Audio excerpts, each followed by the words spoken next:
ঘরে যদি থাকে একটি ডিম তাহলে আপনিও সুন্দরভাবে বানিয়ে নিতে পারবেন হোটেল স্টাইলের মোগলাই পরোটা। মাত্র একটি ডিম দিয়ে হোটেলের মতো মোগলাই পরোটা বানানো খুবই সহজ।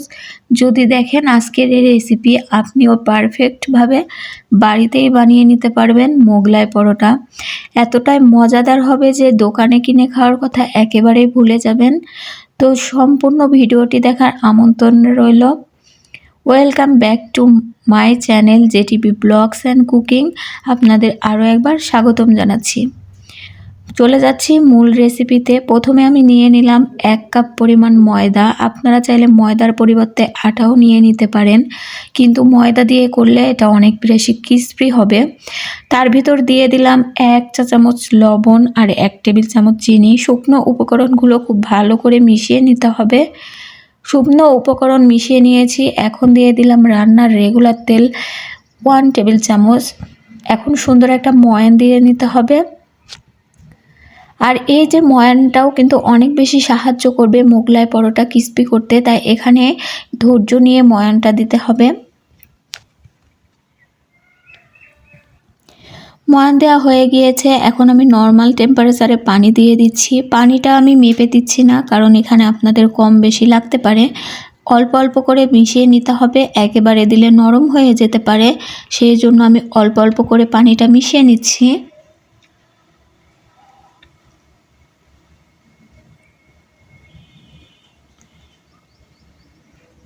এখানে একটা স্টিকির মতো ডো তৈরি হয়ে গিয়েছে। এটাকে আরেকটু মাখিয়ে নিতে হবে, তাহলে এটা সফট হয়ে যাবে। এইভাবে হাতের সাহায্যে আমি 2 মিনিট মাখিয়ে নিয়েছি। ওপরে যেন ড্রাই না হয়ে যায় সেই জন্য তেল ব্রাশ করে দিয়ে দিলাম। রেস্টে রেখে দিচ্ছি 10 মিনিটের জন্য। 10 মিনিট এই ফাঁকে আমি এখন ভেতরের পুরটা রেডি করে নিচ্ছি। এখানে আমি একটা ডিম ব্যবহার করব, সেই জন্য দিয়ে দিলাম 1 কাপ পরিমাণ পেঁয়াজ কুচি। আপনারা চাইলে এখানে 2টা ডিমও ব্যবহার করতে পারেন। স্বাদ মতো লবণ ও মরিচ কুচি দিয়ে দিয়েছি। যে যেরকম ঝাল পছন্দ করেন সে সেরকম মরিচ দিয়ে দিবেন। এখানে আমি একটা ডিমের 2টা মোগলাই পরোটা ব্যবহার করব।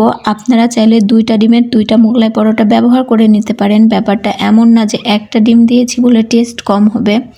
আমি চেষ্টা করেছি খুবই অল্প উপকরণ দিয়ে আপনাদের সাথে রেসিপিটা ট্রাই করার জন্য। দিয়ে দিলাম স্বাদ অনুযায়ী লবণ ও ধনেপাতা। এখন একটা সুন্দরভাবে ভেতরের পুরের জন্য এই যে ডিম ভাজির মতো পেঁয়াজ কুচি মরিচগুলো আমি মাখিয়ে রেখে দিচ্ছি।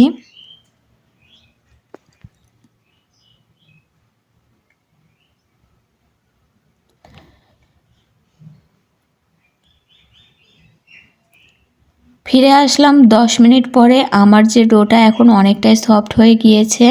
এটা আমি আর একটু মথে নেব, তাহলে এই যে পরোটার যে ময়দাটা খুব পারফেক্টলি রেডি হয়ে যাবে। আপনারাও ট্রাই করবেন আবারও একটু মাখিয়ে নেওয়ার জন্য। আমি যেহেতু 2টা মোগলাই পরোটা তৈরি করব বলেছিলাম, সেজন্য আমি 2টা লেচি কেটে নিয়েছি সমান আকারে, যেন একই সমান হয়। উপরে একটু আটা দিয়ে একটা রুটির মতো বেলে নিচ্ছি।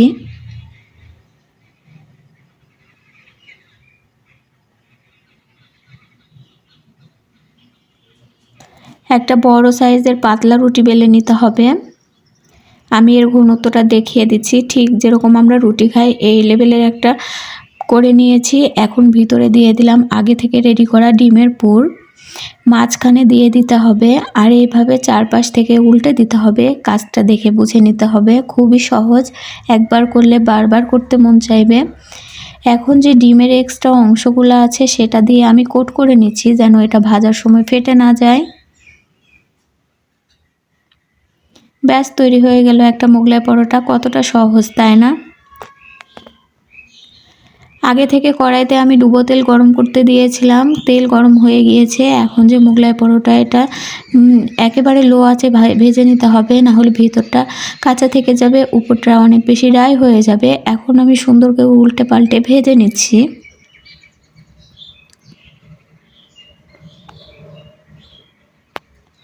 একই প্রসেসে আমি আর একটাও ভেজে নিচ্ছি।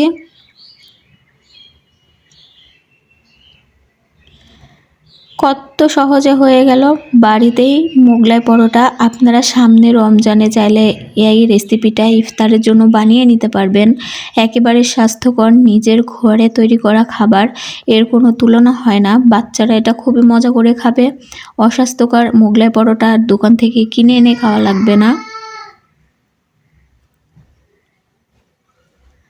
আমি আপনাদেরকে কেটে দেখাচ্ছি ভিতরটা কতটা বেশি ক্রিস্পি হয়েছে, অনেক বেশি সুন্দর। আজকের রেসিপি ভালো লাগলে একটা লাইক দিতে ভুলবেন না। চ্যানেলে নতুন হয়ে থাকলে চ্যানেলটিকে সাবস্ক্রাইব করে পাশে থাকা বেল আইকনটি ক্লিক করে দিবেন। এখন এটা গরম গরম টমেটো সস দিয়ে উপভোগ করতে হবে। সন্ধ্যার চায়ের সময় কিংবা ঝটপট যদি কোনো মেহমান চলে আসে, একেবারে ঝটপটে বানিয়ে দিতে পারবেন এই মোগলাই পরোটাটা। খুবই সহজ, দেখে নিশ্চয়ই বুঝতে পেরেছেন।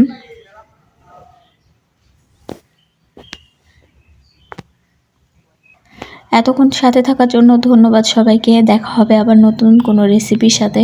ততক্ষণ ভালো থাকবেন, সুস্থ থাকবেন। ধন্যবাদ।